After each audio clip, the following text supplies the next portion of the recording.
All right, we're here at the annual Racers Reunion of Draper Speedway. We're in Eden, North Carolina. Today is June the 24th, 2017. We're really pleased today here to have Danny Chocolate Myers here with us, and wanted to chat with him for a few minutes and appreciate him giving us a chance to do that. Danny, I guess many race fans, when they think about you, they think about the black number 3, Richard Childress Racing. But we'd like to know also a little bit about Chocolate Myers as a person. Yeah. Probably, if I have heard it, I don't remember, but I guess the question would be where the name Chocolate came from. Well, let me get started, and I'll give you the whole story here in a nutshell. By the way, I'm not here by myself. I'm here with my wife, who is just coming off some serious back surgery. So that's Karen here to my left. We're doing the best we can today, and really, to be honest with you, it was a struggle for us to get up here today, but we wanted to come up. We told everybody it was coming up, so we're here. So, you know, growing up as a kid in Winston-Salem, North Carolina, you know, my dad lost his life in 1957. So we were growing up single mom, you know, single parent. I lived with my mother, my grandmother, and we had an opportunity, my brother and I, to play Little League football. So that old bus would pull up to the house, and we'd load up on that bus, and we'd go to this old dirt field over in Winston-Salem, and we would play Little League football. So we stayed outside all the time, and we just stayed plumb brown. And we were playing football one day, and I went out for a pass, and the coach said, "Catch the ball, chocolate drop," and all the other kids thought that was the funniest thing they'd ever heard. So from that day on, I was Chocolate Myers. Okay, good. Tell us a little bit about the car behind you here. When I got here and met Darryl Gregory, he said you were over here by your car. So is that your car or somebody in your family that raced this car? Yeah, it's our car. We've got 2 of them. Karen and I have 2 of them. And to be honest with you, without Karen, I probably wouldn't have any of them, because she's the one that's always going, get it, get it. Unlike a lot of wives going like, you're not going to do that. She's going like, get it, get it. So she's a bigger part of this than I am. But yeah, this was one of my dad's cars back in the day, early 50s. We have 2 of these cars, both of them number 6A, but both of them a little bit different. One of them, black and white number 6A. A lot of people remember that one. And then this one, the yellow and red number 6A. A lot of people remember this one. In different years, he drove different cars and drove for different people. But we found this car in Forsyth County 30-some years ago. But we didn't do anything with it. Another guy got it and fixed it, right? He had it for a while. And then somebody else had it for a while. The last time we saw this car was over 20 years ago. We saw it over in Knoxville, Tennessee. And almost a year ago, just a little over a year ago, we got a phone call from a man in Connecticut that said that he had been on vacation down in Miami, Florida, and saw this car sitting on a corner, and was kind enough to get the name and the information. So Karen and I called the guy just to give him the information about the car. We didn't want it, we didn't need it because we already have one, but he wanted us to have it a whole lot more than we wanted it, and the price continued to come down, and finally we decided we were going to have this, and we went to below Miami, Florida, got this car and brought it back to North Carolina where it belongs. Now, this car is an original car. We've not changed anything on it. We've not made it prettier. We've not made it more modern. It's a flathead Ford. It's basically 99% original. Other than we have converted this thing over to be able to drive it on the street if we want to. We live there in Lexington, North Carolina, and like most small towns across the country, they have a cruise-in once a month, and we can drive to the cruise-in. We don't have to trailer. So that's kind of the story behind it, but it's pretty awesome to be able to do this and go out and share with the race fans. Well, I think it's great. Things like today that's being done here, and things that we're trying to do to preserve the history of our sport. And we again appreciate having you here today and doing this. So Lexington, North Carolina is your home now. Are you a Carolina boy from originally? Oh yeah. Well, Winston-Salem, North Carolina. Grew up just a few miles from Bowman Gray Stadium. Always been around there, been a part of that. But I'm also a guy that loves the history of NASCAR. I'm a traditionalist, but I'm a realist, and I'll explain that to you. I absolutely love the way that it used to be, but I also understand it can't be that way anymore. Society has changed. Everything has changed. The races that we watched back in our day, they wouldn't work today.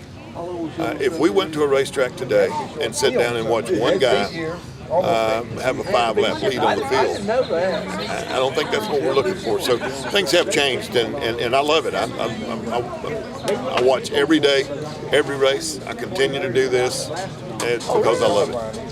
Seen a lot of changes, which change is inevitable with anything.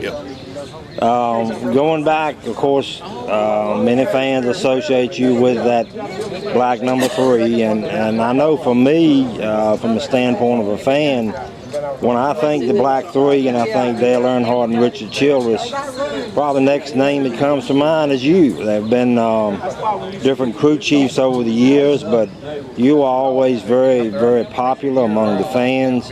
What was your job with Richard Childress Racing when you were with that car? Yeah, that's a really good question, because I think we all had the same job, and the job was to do whatever needed to be done. We didn't have one guy that was a brake guy and another guy that was a suspension guy and the other guy was this guy. We did everything. But my relationship with Richard Childress goes back to Bowman Gray Stadium back in the days before we were even driving. We were both a couple of poor kids from the south side of Winston-Salem that were selling programs and drinks and whatever we could in the grandstands at Bowman Gray Stadium. Later, we started racing at Bowman Gray Stadium. I went with Richard Childress for his first race in 1969 at Daytona. And now I tell people when they ask me how long did I work for Richard, and I'm still there, and I tell them I started working in 1969. I started getting paid in 1982, and it's been a blessing. But look, I walked in the door at the right time, and when I walked in the door, I said, "What can I do to help?" I never said that's not what I do. I never asked how much does it pay. It was something that I wanted to do, and just been blessed to be a part of it. I think that it might have been, I don't think, I know that team, that car's the greatest race team that's ever been. I'm not taking anything away from anybody else, because there's been some greats out there. Jimmy Johnson is awesome. He's a 7-time champion. But I don't think anybody or any race team has ever had the impact on this sport that Dale Earnhardt, Richard Childress, and that Black 3 car did, because it was all at the exact perfect time in time, right? Right. TV was just getting into the sport. Dale Earnhardt brought the excitement and drama, and to be a part of that was fantastic. And now I'm there at the Richard Childress Racing Museum. I do Sirius XM NASCAR radio, so still being involved and heavily involved. But once again, without my wife, none of it would have been possible. She's the one. I continue to tell everybody that. And I see this, I do a lot of these things. I do a lot of these things. And they go to the old timers this, and back in the day that. And when I see the old guys, the legends of this sport, they all got one thing in common. Their wife's the reason that they were able to do what they, she's the one that took care of everything while they were having fun. Absolutely. I've heard many stories similar to yours about how important the wife's role and their understanding and patience and involvement. I think about the Racing Wives Auxiliary, that I'm off the cuff here, but I want to think maybe Linda Petty was involved in starting it. But Karen, I see he's giving credit where credit's due. Well, that's very kind of him, but he's really the wind beneath the wings over here. He really is, and it really is a team effort. We both had history in racing ourselves. I gave away trophies for NASCAR back in 1979 myself at the high level of NASCAR. So, I mean, we've both known all these people for forever and ever. They're all our old friends, and where else would we rather be on a Saturday morning? Absolutely, absolutely. So, Chocolate, tell me, you're still working besides doing events like this, so you're still involved with Richard Childress Racing at the museum, like on a day-to-day basis? Oh yeah, I'm there every day with the Richard Childress Racing Museum. By the way, a little plug here. Welcome, North Carolina. Welcome to welcome. You'll absolutely love it. The museum is fantastic. We have about 60 cars in the museum and a transporter.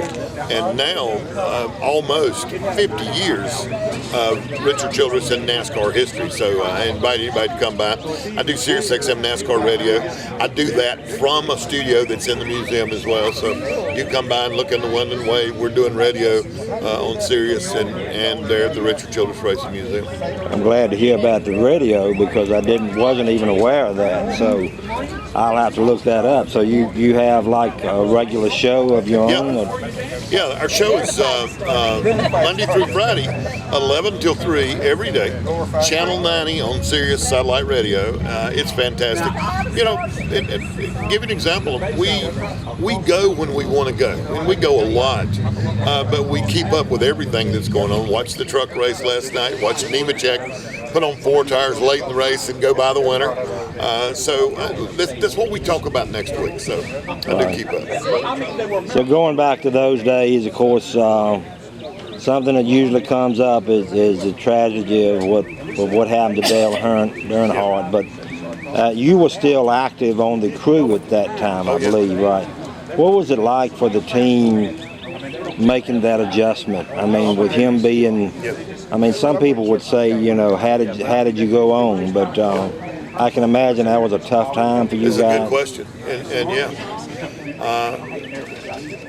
I guess one of the toughest things, not guess, but one of the toughest things I've ever been through in my life for a couple different reasons. One is you lose not only one of your best friends, but if your best friend is your hero, it's almost like a family member.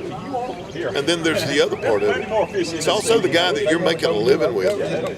Well, we got to feed the family. You know, what do we do now? Where do we go now? Everything was good and grand and great, and now it's not. So we had to come in and decide what we were going to do. Richard Childress made that decision that we were going to continue to go to the racetrack. It was tough. Yeah, I mean, it was very, very difficult to go back to that racetrack. Still to this day, in the Richard Childress Racing Museum, there's videos in there and some a lot of stuff in there that will stop and make you think. You know, so it was difficult. And you know, it was at a time and we lost Dale. We started to build our team. We moved into a new building. We had a lot of things going on, but yeah, I was still heavily involved in it with him. So 20 years on the road, most of them with Dale, and through all the good times. Mm-hmm. Well, and the success of that team has continued beyond him, so it says a lot about the structure you have there, and Richard himself and people like you. And for those that watch this through whatever media they may watch it on YouTube or whatever, but put us in a plug about the museum. Where is it at in Winston-Salem? And welcome North Carolina. Going to be about 10-15 miles south of Winston-Salem, about an hour north of Charlotte, North Carolina. It's on old U.S. Highway 52, very easy to get to. Act like you're going to Lexington, North Carolina, go a little bit north. We're open from 10 till 6, Tuesday through Saturday, summertime hours. and we've got the team store, we've got the museum. If you come through the week, the race shop is also open to the public. You can come to Richard Childress Racing Museum and see the past, the present, and the future. So it's really a cool place to go. We have people from all over the world that come visit, so I think you'd enjoy it. And I never have visited, but this has certainly stirred my interest today. I'll be coming to Winston-Salem. In fact, so how far would that be for those that don't know the area? Lexington is pretty close to Winston-Salem, is that right? Lexington is 20 minutes south of Winston-Salem. Okay. So come to Lexington, the barbecue capital of the world, or at least as we know it. Right. So you can come to Lexington, you can get some barbecue, you can come on a Saturday to the Richard Childress Racing Museum and top all of that off with a trip just a few miles back north to Bowman Gray Stadium. Right.